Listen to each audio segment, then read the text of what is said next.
already dive deep. Journals are only for those people. Yeah. So those who are very serious, see that you fill out the journals.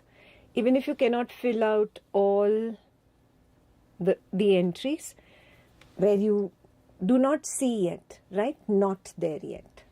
And what you see, simple things like the sense of I am. Do you recognize I am the witness of the waker? Yes, I recognize that simple thing. So very clearly I recognize I am not the body. I am the witness of the body. So you see that? You recognize that point because you recognize you are the witness.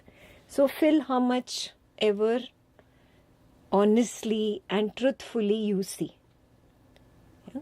You're not supposed to intellectually fill the journal. It should be only with respect to what you see. Yeah? This is only for the serious people. Those who are not serious, that's fine. That's your wish. Yeah? The journal is optional for this batch. Those who are really serious and want to come ahead and move ahead to Gurukul next year or the year after that, they can start doing the journals. At least you'll get a taste of what your seniors are doing. Clear? So every week, whatever little you fill, even if you, suppose Shailaja gave us 15 points. 15 points are too many for a beginner. Maybe you see only 4 or 5. That's fine. Just fill 4 or 5 and send the link to me. And I hope Sri Ram and Shailaja explained that it should be one email chain. Did they explain that? Yeah. For example, this week if you send me the journal link, you write I only filled 5 this week. And you just send me the journal link. Next week, you go back into your sent folder, find your sent email, and in response to that same email, you send next week. Clear? At the end of the year, what will you have? A long email chain with all your journal submissions. Clear? Similarly, you do for your self-exploration. Some of you sent me your self-exploration direct seeing. Fantastic. Great job done. I read all those who sent. And of course, I didn't receive from some of you. So self-exploration will really help you see. Yeah? Not just intellectualize, but see. So self-exploration is not optional. You must send your self-exploration direct seeing every alternate week. Even if it is just 3-4 lines, I just saw this much. I don't see everything that was described. That's okay. And every week, you find the last week's self-exploration in your sent folder, and in response to that you send. So at the end, you will have a long email chain with everything that you see. Do you see that? So you'll have a spiritual journal. Okay. So that we'll evaluate next Guru Purnima. When you look at your own spiritual journal, next Guru Purnima, you will know, oh, these are the things I see. There are some things in the journal that I still don't see. But maybe you don't see today. 6 months down the line, you might see. 8 months down the line, you might see. Yeah? So be very honest there. Not there yet, but revisit after some time. Clear? Journal is clear and self-exploration is clear. Yeah. Only for the serious people, huh? Only for the serious people. It takes a lot of work for me to read so many batches, journals and self-explorations. So I like to work only with serious people. Yeah. Okay. So moving ahead from there, today we'll be diving into chapter 2. In chapter 2, Maharaj gives the answer to a question which every spiritual seeker has. And what is that question? The question is, how do you see, and why is it that I do not see? Every spiritual seeker who begins the Advaita Vedanta path has this question. How do you see? Why am I not able to see this? Right? That is the questioner in chapter 2. He's constantly asking Maharaj in different ways, in roundabout ways, how do I see what you are seeing? And what is so special about you? What are you doing differently that you see and I don't? Very clear? That is the gist of chapter 2. See that you make notes because this is your question too. Yeah? In those few moments when you get very serious about your path, you wonder how is it that somebody who started I am that with me, that person just asked Ekta about their seeing and also shared this experience, whereas I don't see. How does she see and I not see? So that question comes in your mind also when you hear others, when you listen to the scripture, when you listen to some sage or some teacher. So very important to make notes. Okay. So I'll start with chapter 2. Everybody has the book in front. Okay. Chapter 2. Obsession with the body. Questioner. Maharaj, you are sitting in front of me and I am here at your feet. What is the basic difference between us? Maharaj, there is no basic difference.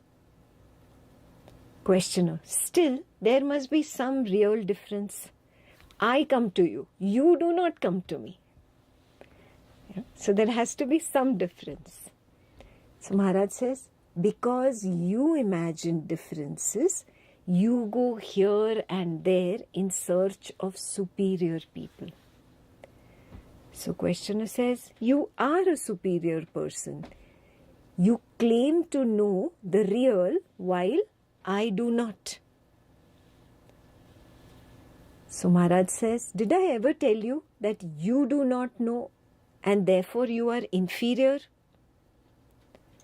Let those who invented such distinctions prove them. I do not claim to know what you do not.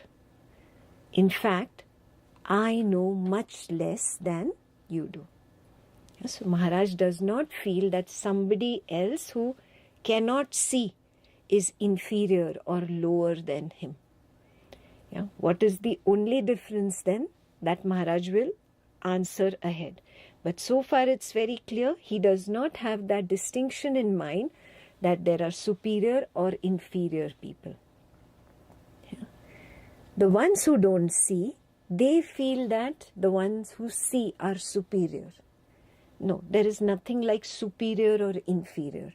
So first pointer for a spiritual seeker on the path is to never feel inferior to another teacher, a mentor, somebody, a sage, somebody who can see. Never to feel inferior. This is only something your ego creates. Yeah? Just like the ego wants to be superior in some cases the ego wants to be inferior. Observe this. It finds an identity not only in being superior in some cases, it finds an identity even in being inferior in some cases. Yeah. We did this very beautiful wisdom pointer last week in Gurukul, that the ego has a twisted pleasure in dukkha. It finds a twisted pleasure in dukkha. And you must have seen it within when the waker, the body-mind person, was very sad, probably crying, upset. There was something within that was relishing that feeling of dukkha. Do you recognize that? Somebody else comes and tries to cheer you up. You don't like that. In that moment, the ego has this twisted relish for dukkha, for suffering, and wants to hold on to it. How many of you have recognized it, but you've just brushed it under the carpet. Yes, fantastic. Pat yourself on the back. You have recognized a very covert, hidden truth. Reality knocks on our door many times, but we just brush it aside. Oh, I'm not like that. We like to pretend to be something. And that is the ego. So that is what Maharaj is pointing towards. He's saying there is this relish for being inferior. Observe that and rip that also apart. You've just put labels: superior, inferior, great, not so great. Simply rip that apart. So the first part, Maharaj made it very clear. There is no superiority and inferiority on this path. Maybe you have come across some people who have made you feel inferior just because you don't see and they see. Please understand, they have an agenda. So Maharaj says, let them prove this. Yeah, because it is their agenda. Those are the spiritual shopkeepers, the religious shopkeepers looking to get something from you. Yeah, so when you are inferior, you give to the superior. Do you see this? So if you have come across any of them, he says, let them explain it. But I do not claim that I know more than you. Clear? So we'll move ahead. The questioner says, your words are wise, your behavior noble, your grace all powerful. Maharaj, I know nothing about it all and see no difference between you and me. My life is a succession of events just like yours. Only I am detached and I see the passing show as a passing show, while you stick to things and you move along with them. Yeah? Please highlight, this is the most important difference. Yeah. What is the first difference that Maharaj pointed out? That you are not able to see everything as a passing show. Yeah. The family member entered the room, created some drama. The waker became immediately related to that family member and related to the drama, and the witness forgot about itself. In that moment, you become a character in the film. You are pretending. Many times when you are pretending, you are angry, something from within is telling you, stop that. You're not angry. You're pretending. But now that you've already started the argument, the ego doesn't want to let go of the argument. It has to complete it. Otherwise, I will be proved wrong, no? And the ego doesn't like it. How many of you have recognized this? In the middle of an argument, this has happened. That is your own direct seeing. It's a realization. In the moment, suddenly what happened? You move from the waker to the witness. That is when there was this realization, you're faking it, you're not angry, get out of this, stop this. And immediately the witness forgot its position, again became the waker. No, I have to prove that whatever argument I started is right and you are wrong. So do you recognize this shuttling also? What did you shuttle between? The person and the witness. Yeah? Person is nothing but the body and the mind. The witness is nothing but the eye sense. My reality is that I am separate. I am standing apart.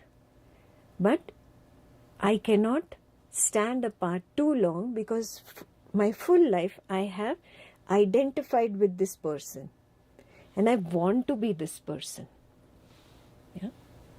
Maharaj is saying you have to let go of this identity and recognize your true self. You are the quiet, witnessing awareness field that is knowing the person in the center.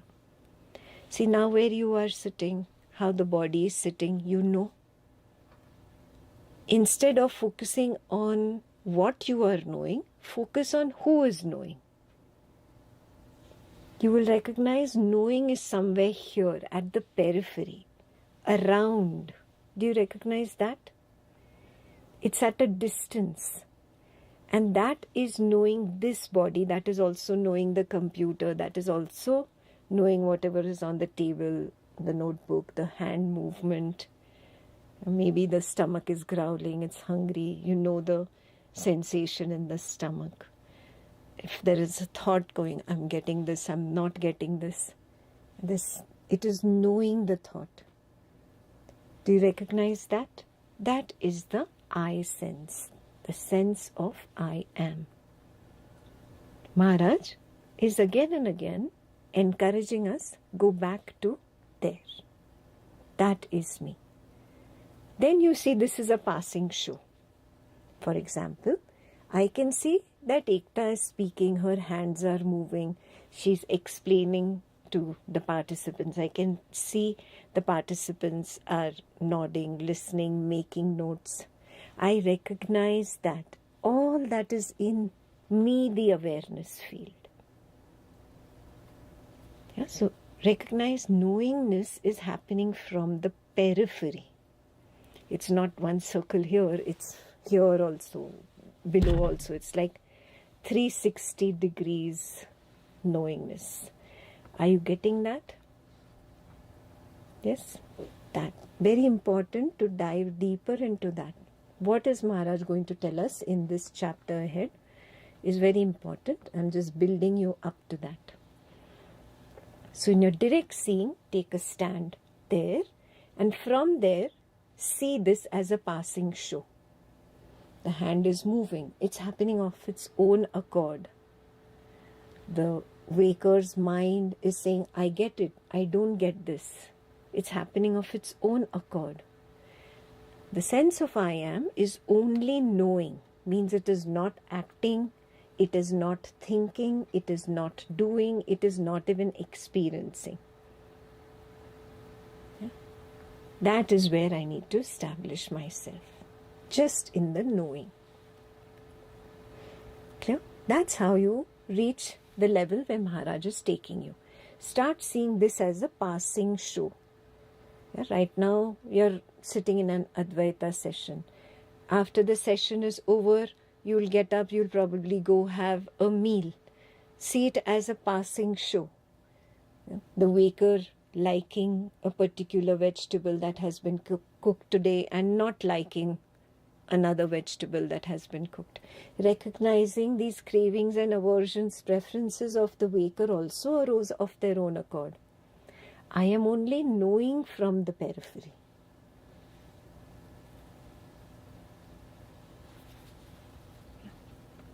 Moment to moment to moment, today's homework is to recognize it as a passing show. Clear?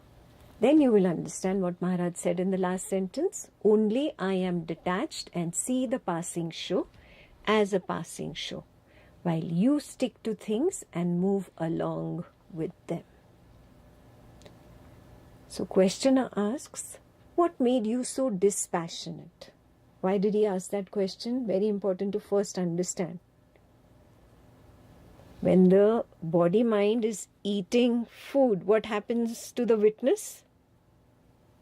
It forgets its witnessing stand, becomes the waker. Oh, I like this. Oh, I don't like this. I want to eat more.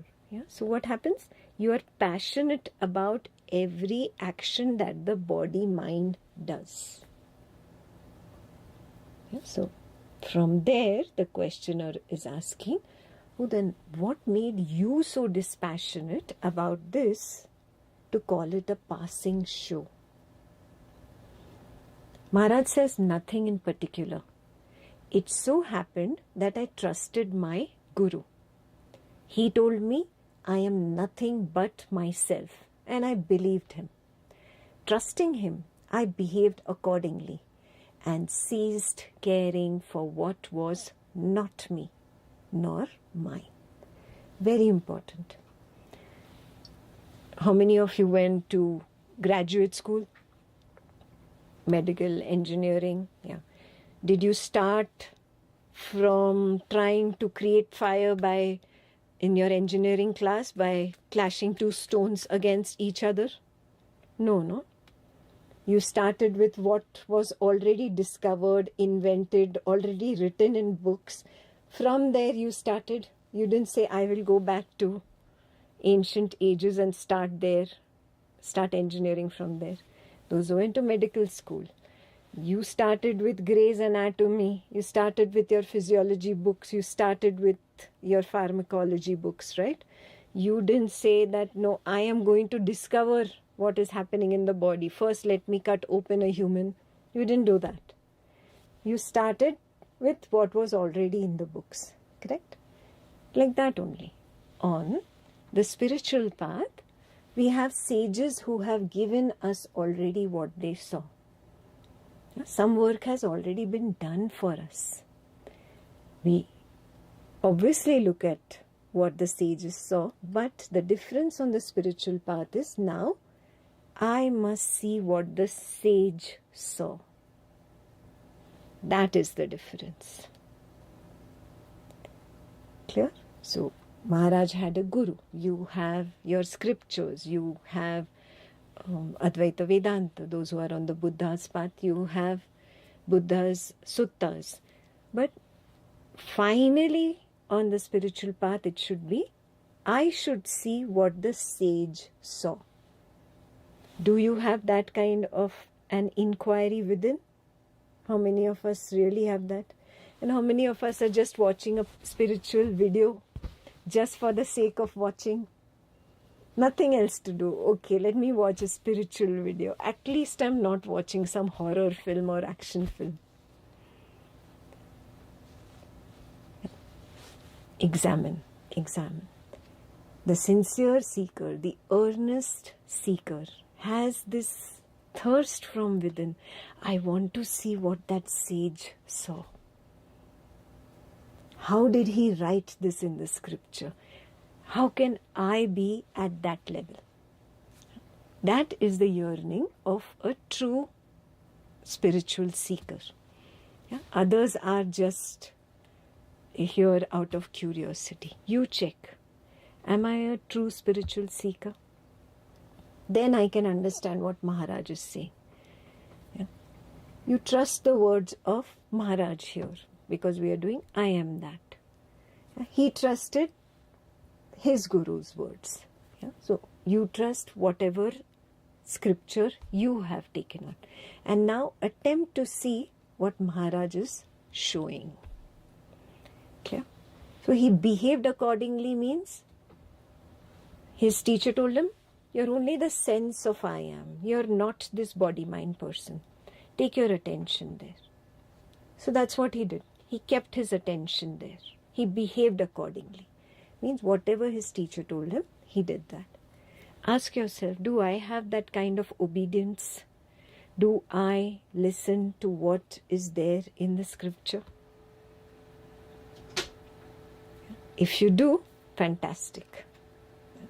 Dive deeper into it. Attempt to see what Maharaj is showing you. He's saying, hold on to the I am and stay there and see this as a passing show. Not just during an Advaita session for 1 hour, It will not work. Constantly, all day. And if you do it in the waking enough, it will naturally seep into your dream. And it will seep into your deep sleep. You'll finally come to the recognition, oh, I am the fourth. I'm not the waker. I'm not the dreamer. I'm not the deep sleeper. I am the fourth. Turiya. Turiya Avastha means the fourth state. You cannot memorize Turiya. You cannot intellectualize Turiya. And just because Ekta is telling you or Maharaj is telling you, you cannot believe, okay, I am Turiya. It's of no use. See it for yourself. Clear? That is what he is encouraging you to do. Take these words of the scripture seriously and attempt to stay there. So questioner says, why were you lucky to trust your teacher fully while our trust is nominal and verbal? Maharaj says, who can say it happened so? Things happen without cause and reason. And after all, what does it matter who is who? Your high opinion of me is your opinion only. Any moment you may change it. Why attach importance to opinions, even your own? Where is Maharaj taking him? To that recognition that I am this sense of I am, this awareness field. Whatever happens at this body-mind levels happens without cause and reason. You attach cause and reason. Oh, I ate that vegetable, stale vegetable from 2 days sitting in the refrigerator. That's why I have a stomachache today. You have no proof. Your cause and effect is also maybe. You have created ideas. So Maharaj will take you into another chapter when we move ahead, where he says there's nothing like causality and there's nothing like time. They come in one chapter. So he'll explain cause and effect, how you get into it. I don't want to give away his secret here, but he's explaining to you, when you're standing at the sense of I am, sometimes naturally you recognize that the waker does things without any reason. You attach a reason in hindsight, in retrospect. Do you see that? You create a story later. First the waker goes and does something, and then you create a story. Oh, I must have done that because of that. How many of you have recognized this? Great. Those who have not recognized it. This is my work area. Can I recognize that I create the cause-effect story in hindsight? Or in retrospect? Means later, after the event is over. I have no proof that really A was the cause of B. I create a story after the events A and B have passed. So things happen without any cause and without any reason. You cannot trust today. You might be able to trust later on. You cannot hold on to this, that today I don't have trust in the teacher, so I will not have the trust later on. That's where he's taking him. Your opinions keep changing. In the morning you had some other opinion about Advaita class. By evening you have another opinion about the Advaita class. Your opinions also keep changing. So do not trust them. When you dive deeper into Advaita Vedanta, he'll explain to you that from where is the opinion coming? It comes from nothingness. You know later that it has arisen.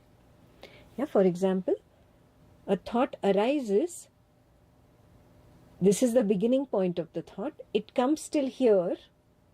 This is somewhere 1/4 point up the wave. Then I know that I'm thinking this. It has a peak and finally it disappears. It is like a wave. The wave has a beginning point, a peak point and an ending point. But I never know a thought before it begins. Only after it begins, somewhere 1/4 way up the wave, I suddenly know. That is what Maharaj is going to take you towards, that your opinions, your ideas, your thoughts, feelings all come from nothingness. You later come to know and you go and claim it as my thought, my feeling, my sensation. If it were mine, I would have known it before its beginning point. But I don't know all thoughts, all feelings, all sensations, or all perceptions before the beginning point. Yes? Do you see this? How many of you feel, no, I know all my thoughts. Okay, tell me what is going to be your next thought. Very simple. Tell me. Do you know? When you sit in all honesty, you recognize, no, I don't know. I know very little. I have no idea what is going to arise the next moment, what feeling is going to arise, what thought is going to arise, what perception of sight, sound, smell, taste, touch is going to arise in the environment. I have no idea. That is the reality. So where is Maharaj taking you? To this recognition that there is no cause and no effect. Everything is a wave that suddenly arises and disappears. A thought arises like a wave, peaks, disappears. A feeling arises suddenly, from nowhere, peaks and disappears. A sensation of discomfort in the body. You've eaten well, you've taken care of the body, you've done your exercise, you visited the loo zillion times today. Still this uncomfortable feeling, from where did this come up? Uncomfortable sensation. From where did this come up? You have no idea. So he's telling you there is no cause, there is no effect. There is no reason why today you have trust or not. No cause, no effect. Okay? So don't attach any importance. That is how he's become dispassionate. The answer is continuing. He stays at the sense of I am, at the awareness field, and whatever thoughts arise in the center, he's just observing them as a passing show, not to attach too much importance. Clear? So we did the self-exploration, I am not the body. After that we did the self-exploration, I am not the mind. That recognition will strengthen here. You stay at the sense of I am and recognize I am not the mind. If I were the mind, I would have known the thought before its beginning point. I can now say, okay, I know what I'm going to think next. I'll intentionally think only about this. Make that resolution. Before you make that resolution, even before you complete that thought of intentionally bringing up another thought, something else has already happened. In that gap between your resolution and your intentional thought, something else has already happened. Observe keenly. A sensation in the body has arisen, a feeling has arisen, some family member just crossed the room, some noise came from outside. Yeah? You do not have control over sight, sound, smell, taste, touch, thought, feeling, sensation. This is where Maharaj is taking you. Clear? So he says, don't give any importance. Don't attach any importance to any opinions, even your own. Questioner says, still you are different. Your mind seems to be always quiet and happy, and miracles happen around you. Maharaj says, I know nothing about miracles. Please highlight. A true teacher, a true sage will not fool you with all this religious marketing and spiritual marketing saying, I will do a miracle, you come to me. No. A true teacher will tell you there are no miracles. Yeah? No miracles. And I wonder whether nature admits exceptions to her laws. He's elaborated on it further, saying that nature will not allow any miracle to happen. So all this, from the hand, from ash, suddenly gold comes out, and somebody blesses you with a long life, and somebody blesses you for a happy married life. I hope you are over all these miracles, and they do not exist. They were only trying to earn a living, and they thought you are a good scapegoat. You want a happy married life? Okay, come. I will do one puja for you, and you give me $1,000, and you will have a happy married life. Yeah. You wanted happiness, they wanted money. Good, both happy. Religious marketing, spiritual marketing. Hopefully you have risen above these things. Yeah, there are no miracles. Nature does not admit exceptions to her laws. Every time the eye comes up and has lust for, oh, let me go to that astrologer, he'll tell me what is going to happen in my future. Remind yourself, nature does not admit exceptions to her laws. I can see very clearly, thought comes up, feeling comes up, anything comes up, any sight comes up, any sense comes, sense of smell, sense of taste, sense of touch, anything can start playing. When I cannot see what is in my next moment, how can that astrologer, that palmist, that numerologist, tarot card reader, how can he or she see? This is all just a way to earn some money. You earn money in one way, no? They found you as a good customer. But if you're on Maharaj's path, he's going to get fiery in his speech going ahead, and very strong about it. So start now. If you've not started now, drop all these rites, rituals. I will do puja and everything in my house is going to be happy, hunky-dory with some worship now.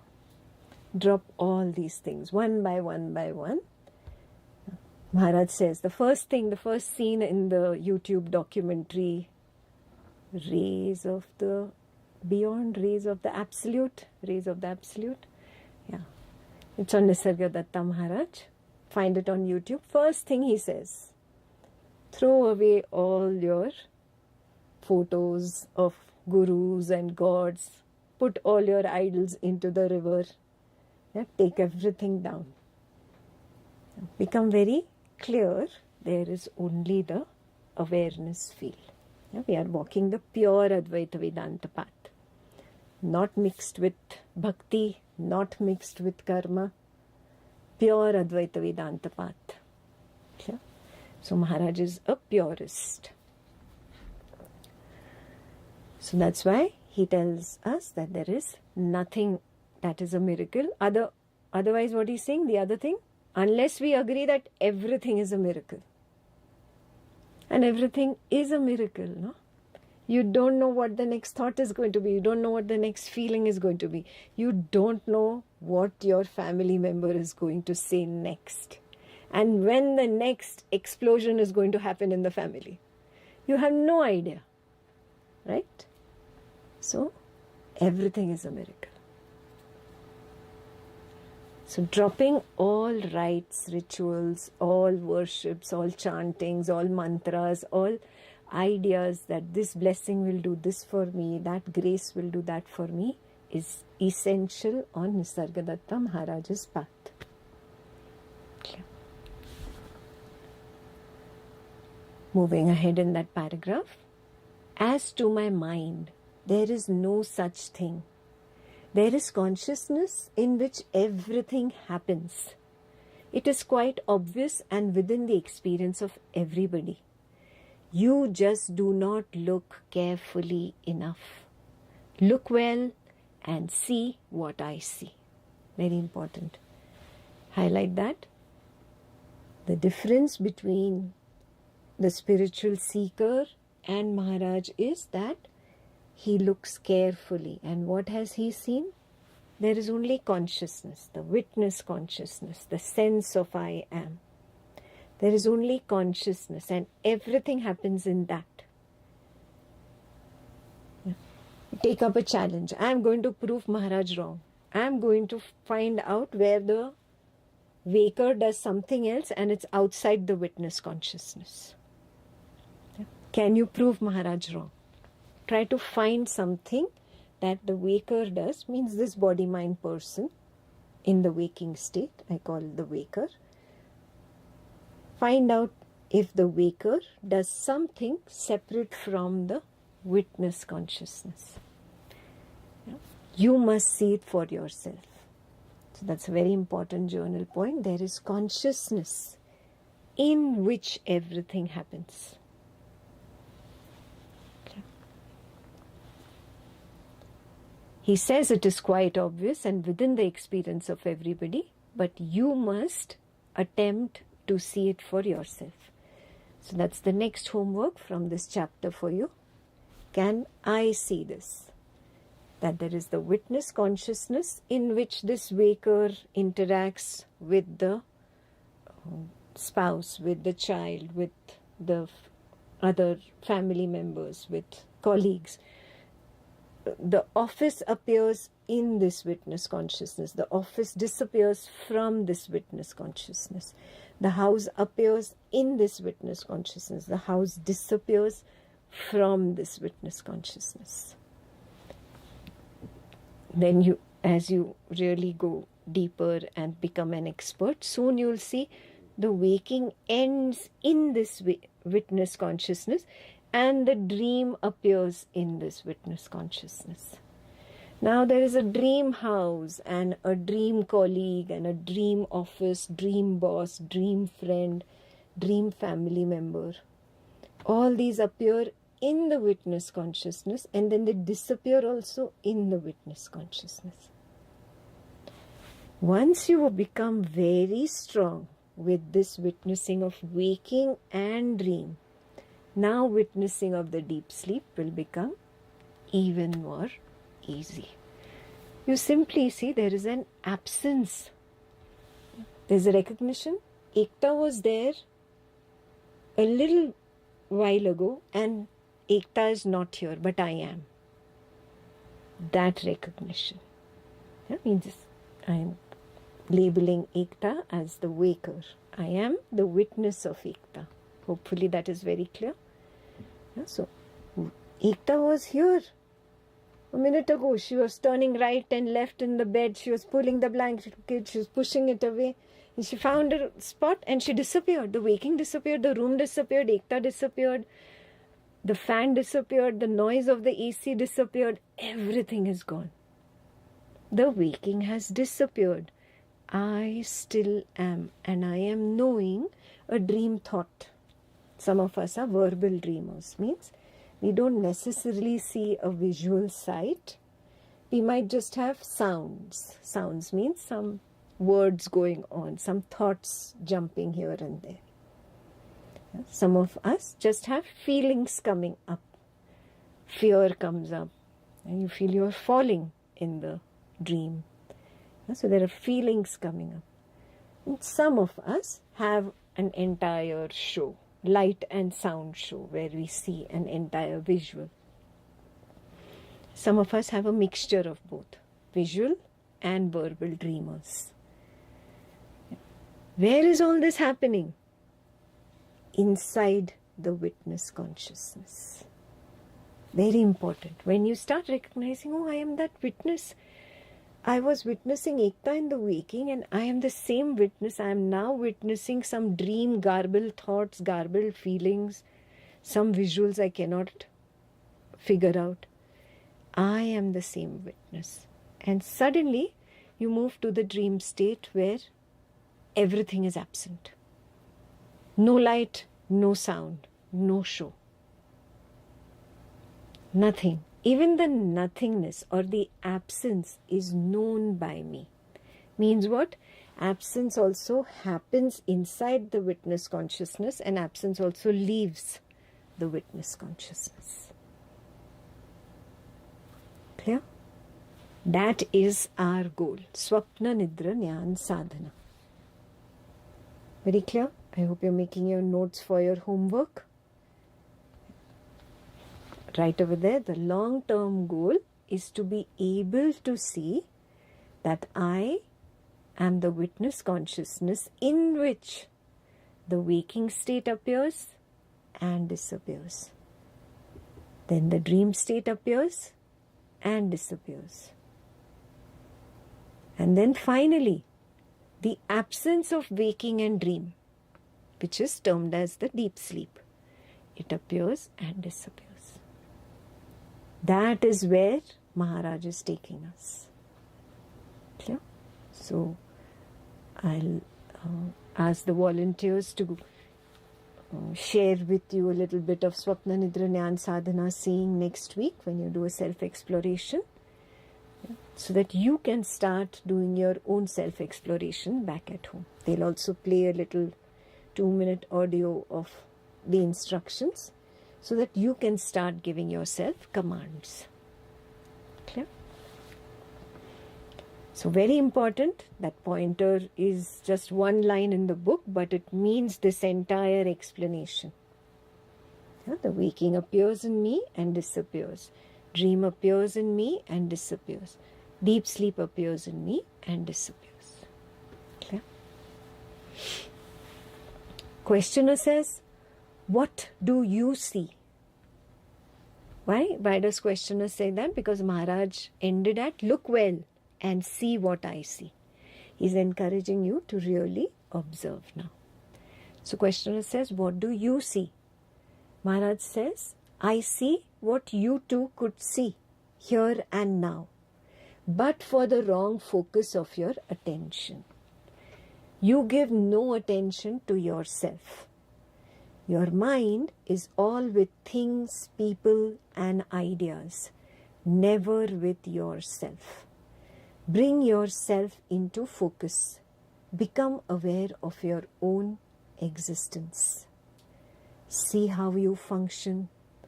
Watch the motives and the results of your actions.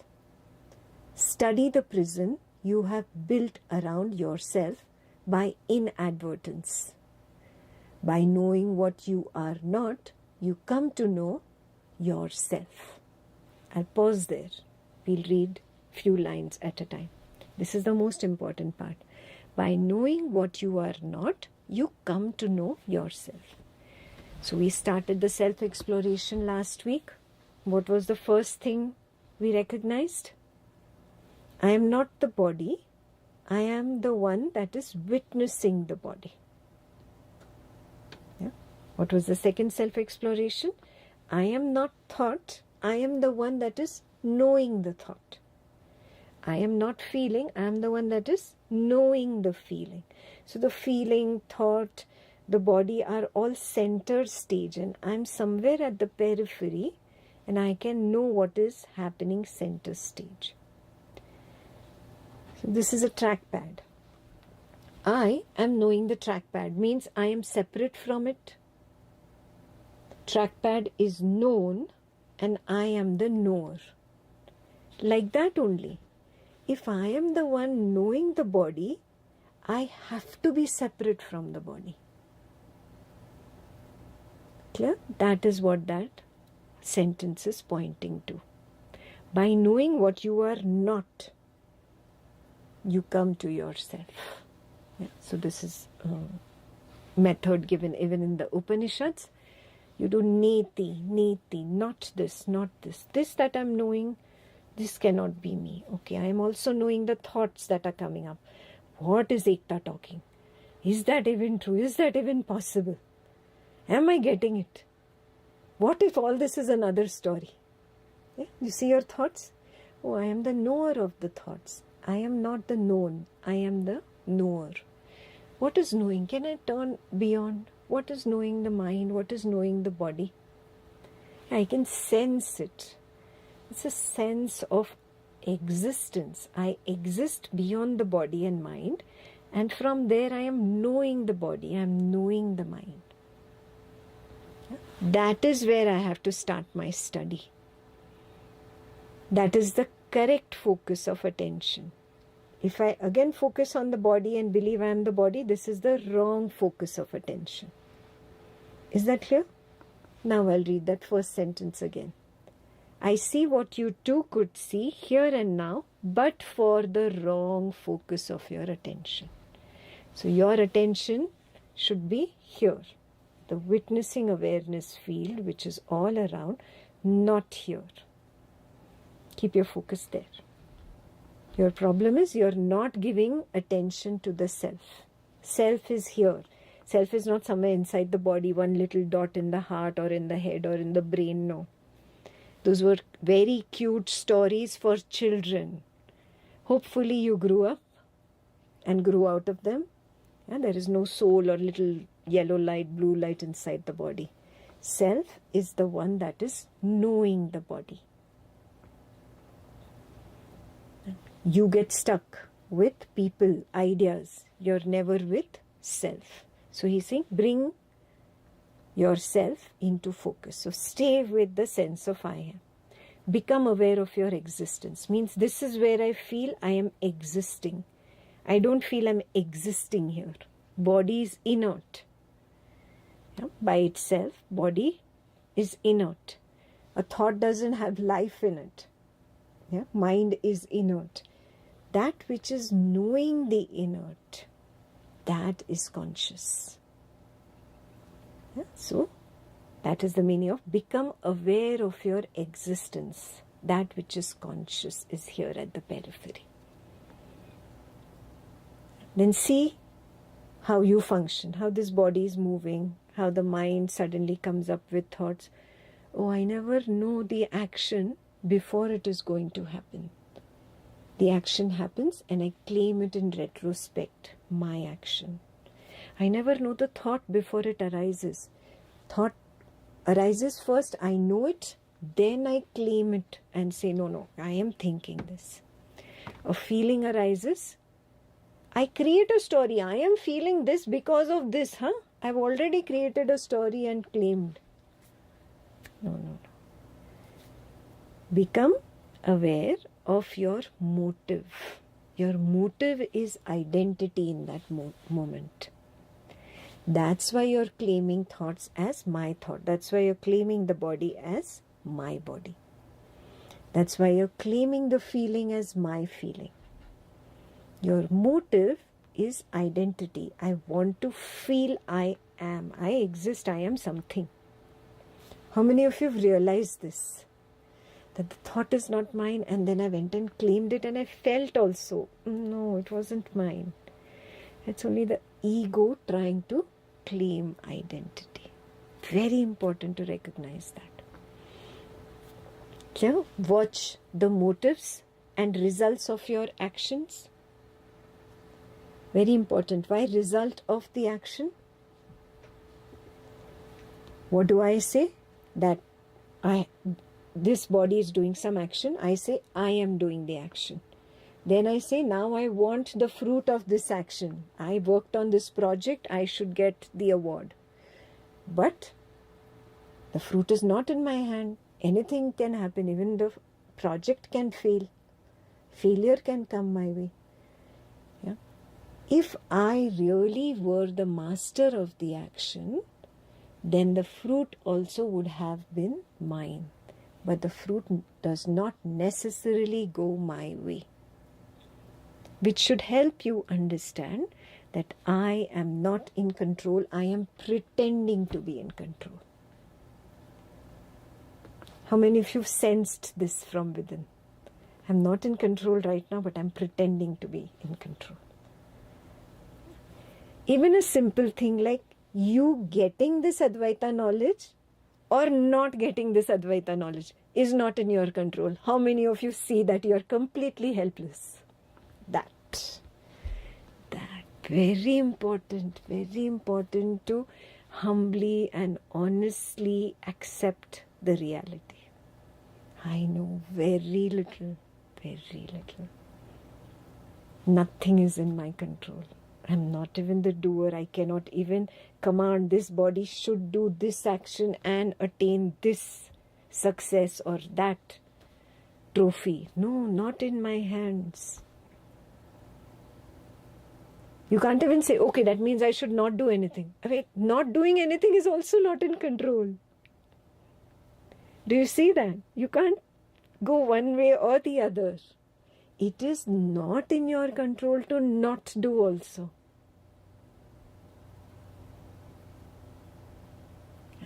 This is what the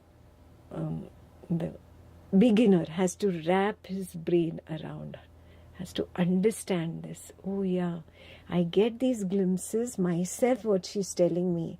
I also see. It's only that she can articulate, Maharaj can articulate, I did not articulate it. I did not even tell myself. In fact, I was so afraid of the truth, I brushed it under the carpet. And now that Maharaj is showing me the truth, I will gather the courage to start seeing it. Okay? Once you start seeing, then only can you understand what he says next is study the prison you have built around yourself by inadvertence, by your ignorance. Yeah?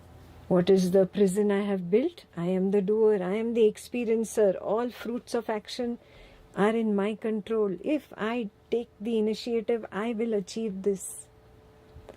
I have created all false stories, and when all these false stories crumble, my heart breaks.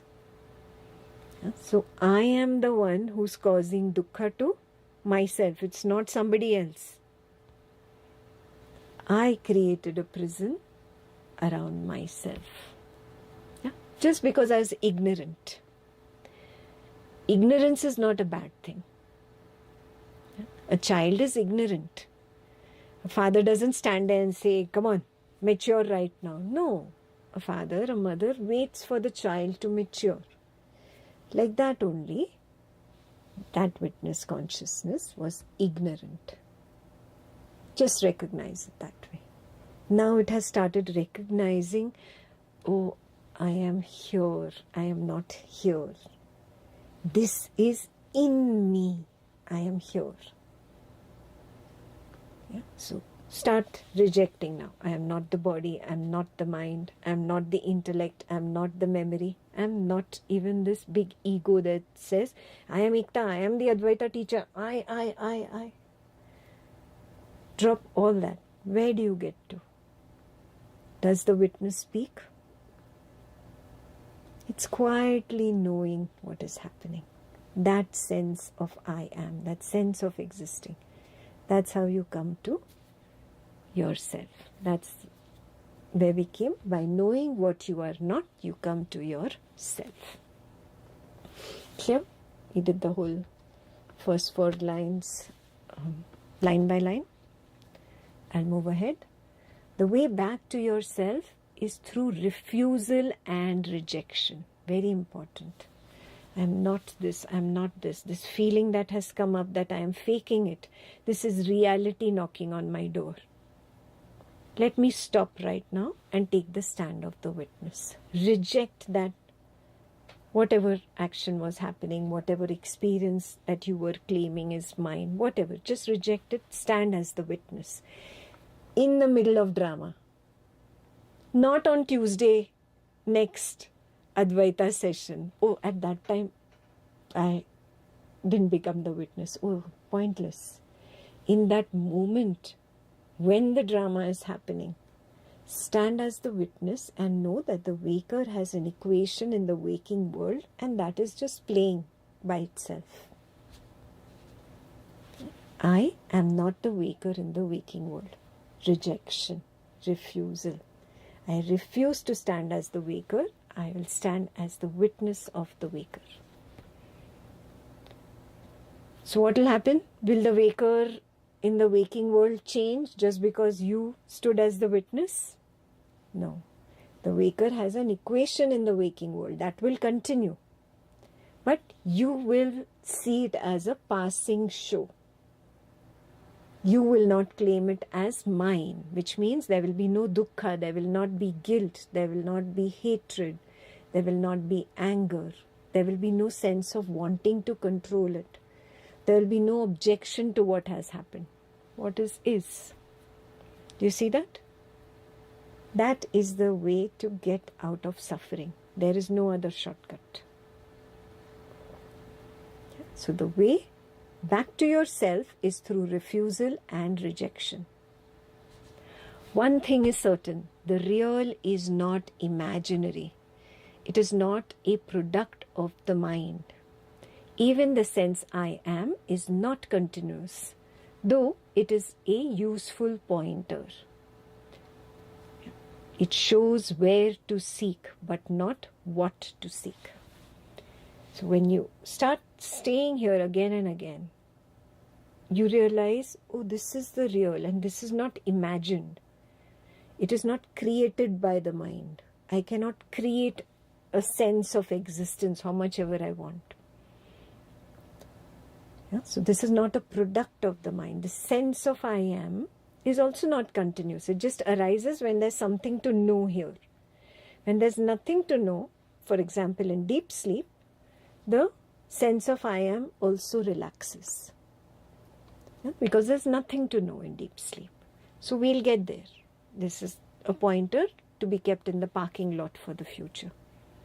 Right now, you stand here and recognize, what is it showing me? It shows where to seek, but not what to seek. Yeah, means it is showing me a general direction this way. It's not here. Center stage, everything appears, disappears, appears, disappears, appears, disappears. That which is knowing it is at the periphery. This is the direction. So it shows where to seek, not what to seek.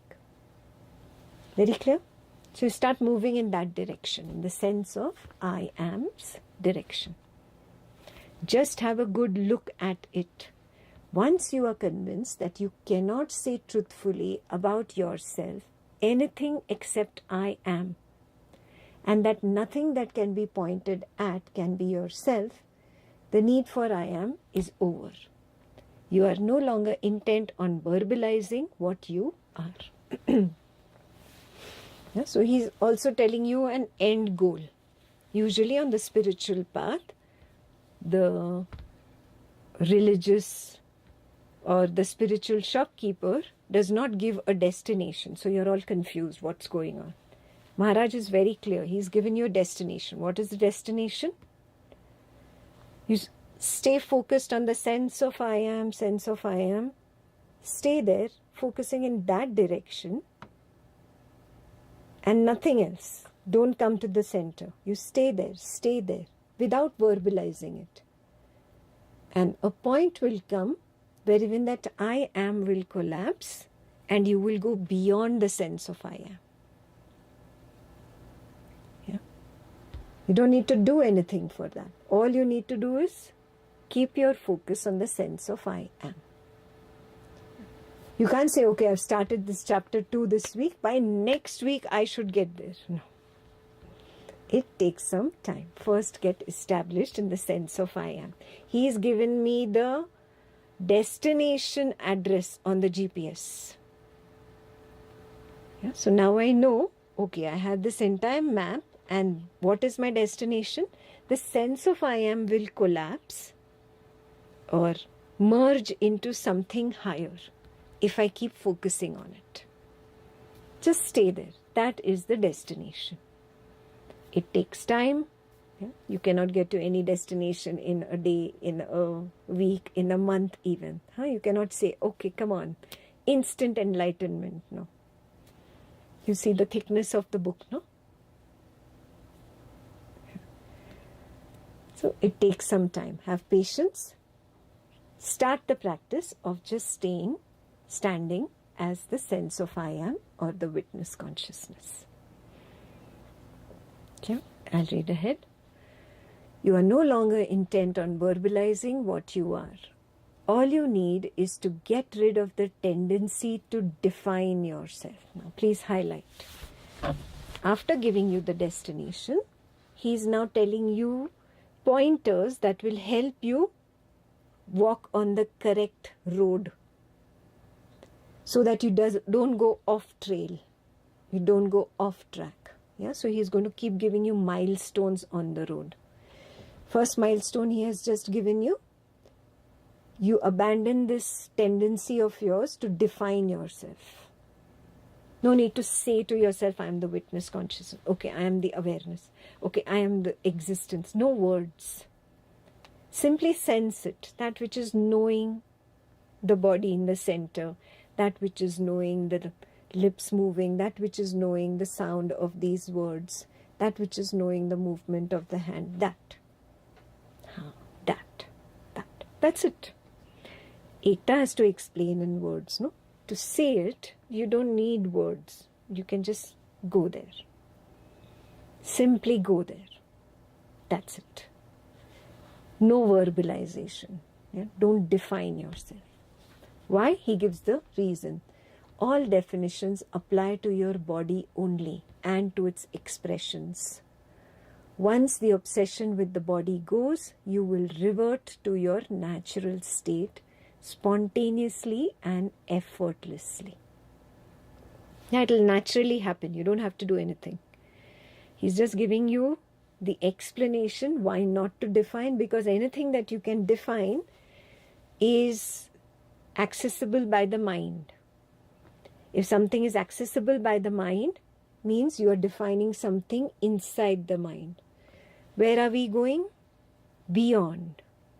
To the knower. Mind is the known.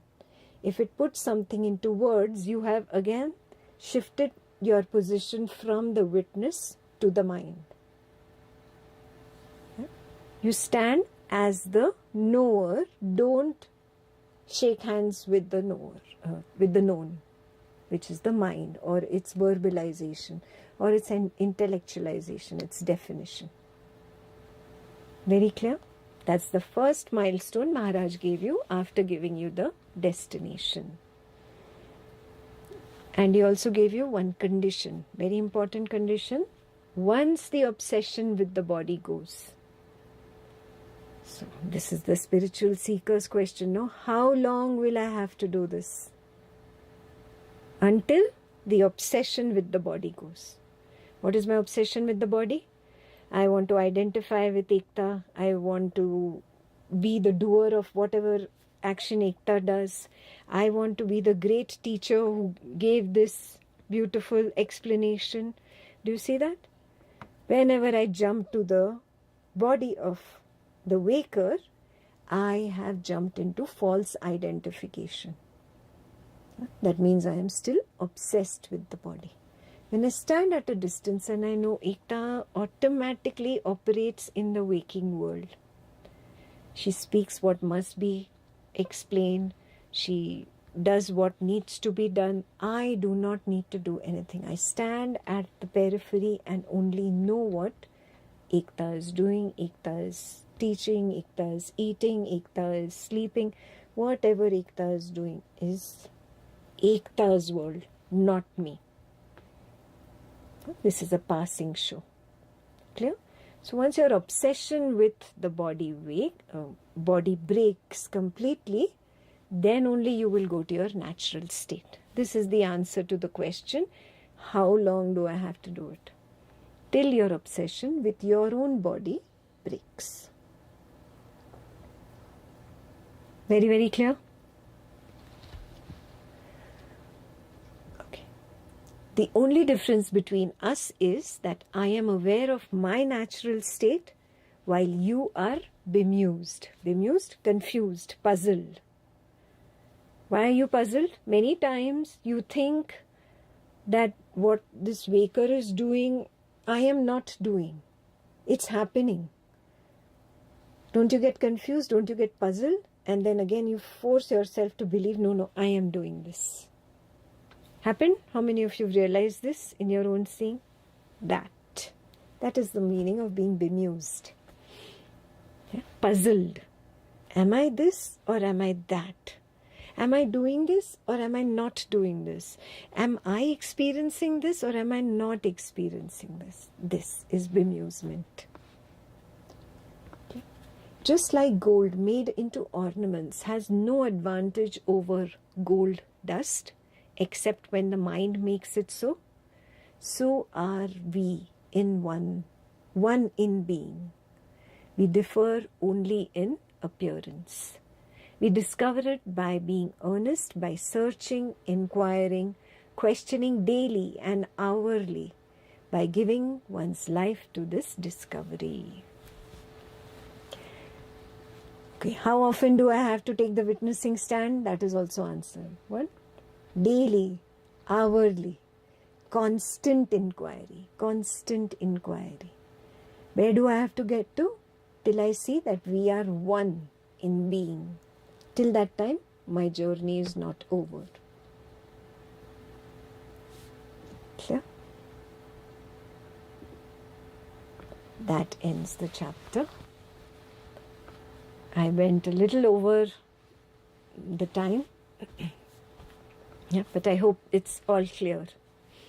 If there are any questions, if something was missed, please ask.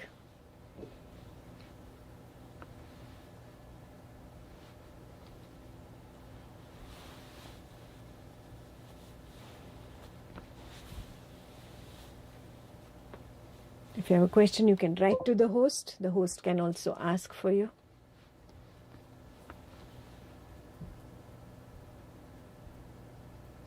How did I get muted?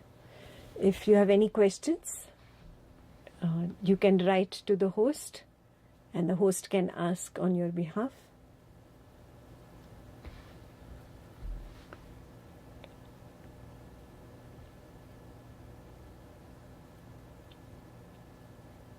Judy, I have a question in chat. Yeah. I have a question that when we pay attention to breath sensation, thoughts, then Maharaj said, keep your focus on I am. Yeah. And live everything when I pay attention to breath. It's easy. It's an object, but when I heard this, pay attention to I am, then I am itself an object to focus. Beautiful. I am is the silence. When we ask, who is aware of breath? Then there is silence and the question drops. Is that silence the I am that he is telling to focus on? Yes, that is correct. That is the silence. Yeah, but don't focus on the breath. He tells you your focus is only in the wrong place because you're so obsessed with this body. Yeah, so from today, take that firm resolve, no breath techniques, no mantra techniques, no sound techniques, no chanting, no body postures, nothing. No energy, no kundalini, nothing. I don't even know what other things you do. No obsession with the body. Simply take your attention to that which is knowing the body right now. Very clearly you know you are here and you are knowing that the body is in the center. Do you realize that right now? Yes? Do you see that? How many of you can see it just right now? That is the silence. And the silence is all around. Yeah. It is above, below. It's not a circle here. And just because Ekta is right-handed, so she might many times say witness is here. So you're trying to find witness on the right side behind. No. 360 degrees. That silence, that feeling of being conscious, that which is knowing Ekta in the center. That is who I am. That is the I sense. Clear? This is the inquiry that Maharaj is encouraging us to do. Daily, hourly.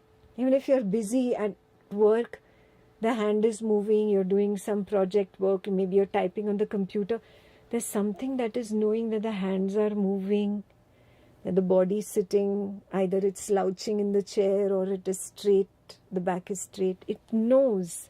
It can sense there is the stiffness in the body, the tension is there, the thoughts are flowing and the typing is going on. That which is knowing. Take your attention there. You can't say, oh, when my work is over, then I will take the witness stand. No. It is while you're working, while you're eating, while you are going grocery shopping, while you are interacting with the family member. In that, it becomes special, in fact. You feel you are this entire space in which the waker is and the waker's family member, and there is an interaction going on. All that is happening in me, the sense of I am. That is silent. It is quietly witnessing what is happening. Stay there instead of falsely identifying with this waker. Yeah? That is your homework for the week. Drop the obsession with the body. Yeah. No pranayams, no yogas and all can take me there. They can keep the body fit. Yeah, you do it for flexibility of the body, but don't think it's going to take me to the spiritual path. No. You take the stand of the witness and simply observe what is happening in the center. This is the main homework. Constantly searching, where is the sense of I am? Constantly inquiring, where am I? Am I this waker or am I that? Constantly questioning yourself, daily, hourly. Till when? That is also given. Till you recognize we are all one in being. Till that time, my job is not over. I cannot say, I will do it for 10 minutes on Sunday when I'm done. No. Clear?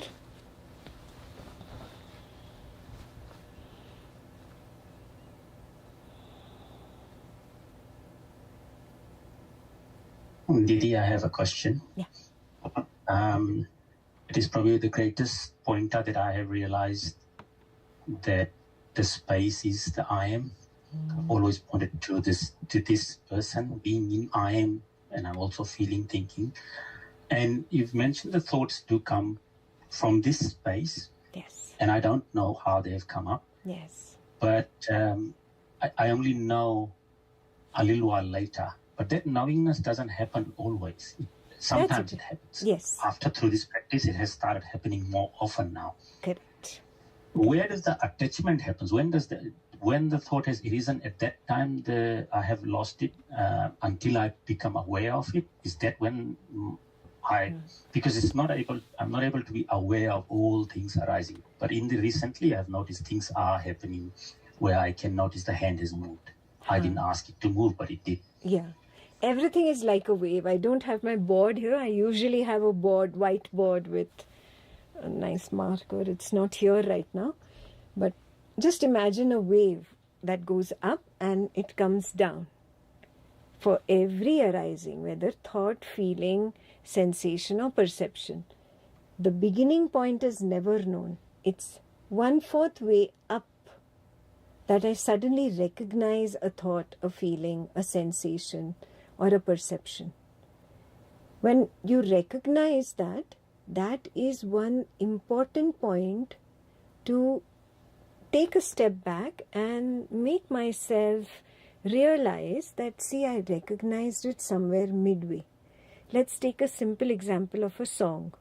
You already sing the first or the second line of the song. At the third line, suddenly you realize I'm singing a song. Yeah, that is a moment to wake up, to inquire. I came to know after 2 lines of the song had already been sung. I am the witness. Let me not pretend to be the waker.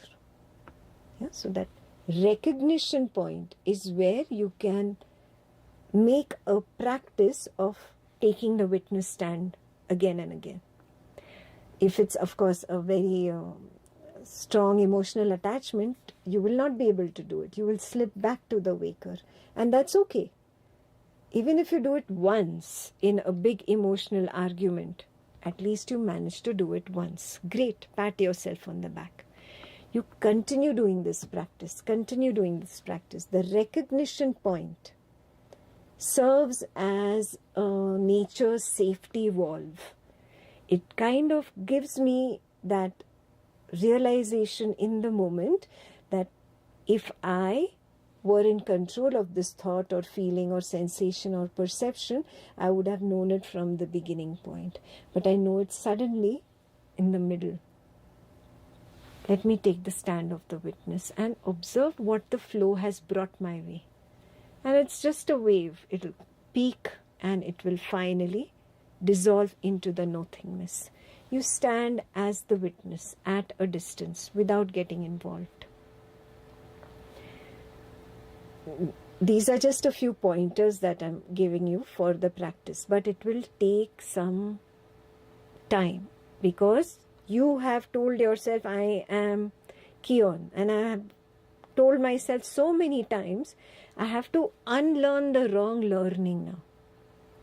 The I has to shift from Kion to I am the witness of Kion. Do you see that? So that shifting, the movement of that I will take some unlearning, and you must have the patience. Okay? I have one more question, Didi. Yes. I have been practicing this for a number of years, and I've noticed there is a change in the personality and behavior of Vikash. There has been a lot of changes. He's reacting, in doing everything. But there's a lot of slippages that happens every now and then. Yeah, that's okay. That's okay. That's okay. First, Yeah. number one, humble and honest. I am not in control. The slip happened because I fooled myself that I am in control. That is number one. Yeah, being honest about it. For a moment, I thought I was in control. Take the step back. It's okay. I tend to go back to my old conditioning, but I must forgive myself for that old conditioning and now stand as the witness. This will take some amount of practice, just like I was answering the previous question. This takes some time. Allow that much time. Allow that time. You can't say, oh, I will condition myself for 40, 50, 60 years and in one weekend, instant enlightenment. All the conditioning should evaporate. It's possible for some sages like Ramana Maharshi, for even Nisargadatta Maharaj took about 6 years. Even Buddha took about 6 years, yeah. But Ramana Maharshi was instant. He just recognized his fear and he woke up from that. So some yogis are at that level. They are called Shravakas. Either they listen to the wisdom from a borrowed source, or an inquiry arises within them and they listen to that inquiry. And they are Shravakas. Just by that, instant enlightenment happens. You have heard enough, no, of the spiritual knowledge. If instant enlightenment were to happen, it would have happened by now, no? Yeah. So have that humility. Okay, I need to get over a lot of conditioning. Yeah? So some slippages are going to happen. I will forgive myself. Let it go again, take that stand and stay there. Yeah? Just like Maharaj says, he listened to his Guru. Yeah. Guru said, you are the self, you are not this, you behave accordingly. Means stand as the witness of the body and mind. That is the meaning of behaving accordingly. He quietly followed it. Simple. Thank you, Didi. I like when you point this way. Really good. Thank you. Yeah, very important, no? Otherwise people think consciousness is here. It's the other way around. Exact opposite. We take the path of direct seeing. We don't take the path of intellectualization. That's why. You see it from here, right? That's why I do this. Okay. Any other questions?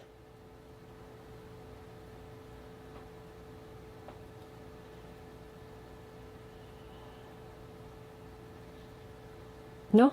All experts in chapter 2? Okay. So next week we will have a self-exploration.